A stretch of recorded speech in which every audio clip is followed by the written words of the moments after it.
I remember being on my job with no possibility of a future. And I will never forget the moment that a man walked up to me and looked me in my eyes and told me that this was the best I would be able to do. And I came to the resolve in that very moment that greatness would be my new norm. What he said to me hit me hard. It was a metaphoric, massive blow to my face. But like a wise man once said, you gotta pick your head up like your nose is bleeding. And right where they left you for dead, elevate. Where he told me I would retire from, that this was the end of the line. I came to the resolve that I would not believe the lie. I could hear it in the air that the voice of destiny would reside in the place where he wanted me to die. I made the decision to fight for my future.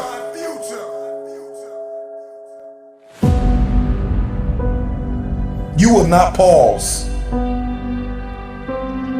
You will progress.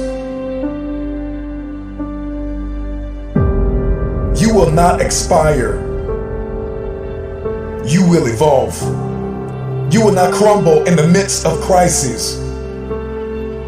You may be neck deep in what seems to be a catastrophic storm of chaos, but I pray that in this moment you will find the calm, the peace, the hope, the faith, the courage, the expectancy you need to live and not die, to move up and not stay where you are. You get what you see, and that is the formula for expectancy. Your expectation is what you believe is about to happen. And for many of you, you have been so traumatized by the past that your expectations are so diminished.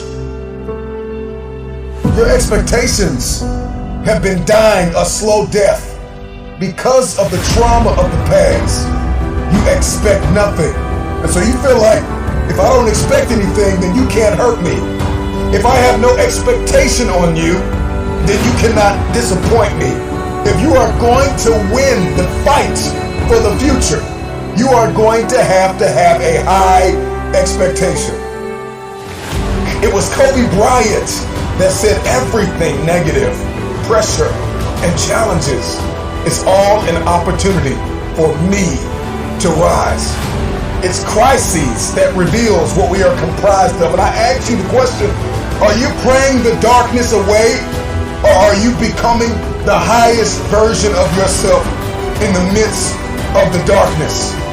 You know, when you find yourself standing in the middle of trial, tribulation, scarcity, and uncertainty, there is a process from flapping to flight. How you process pain will determine your future. I need you to fight for the future.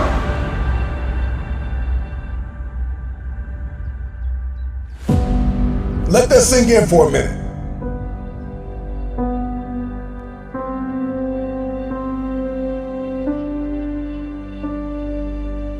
You are not your crises. You are not what you are going through. What are you expecting the outcome to be? Because you can't change what has happened.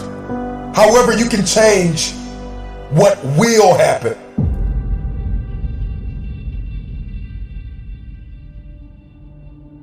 Your responsibility is, once you've gone from flapping to flight, is to protect your progress, to protect your territory. You gotta get a real boss-like mentality with your territory. All the ground that you gain, protect your territory.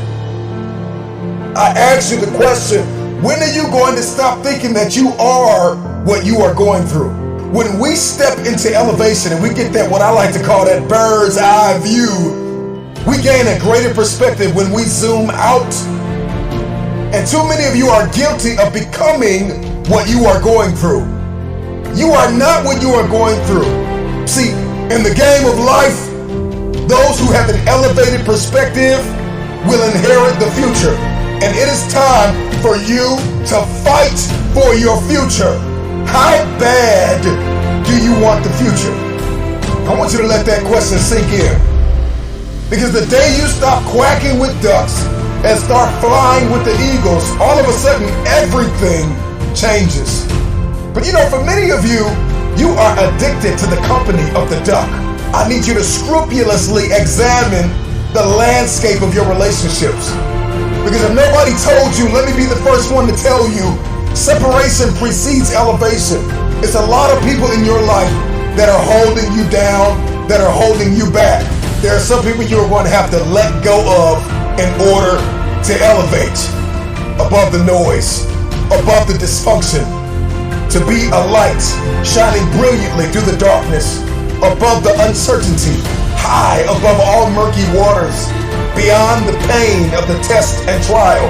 Elevated people will always ask themselves, what did I learn in the midst of it all?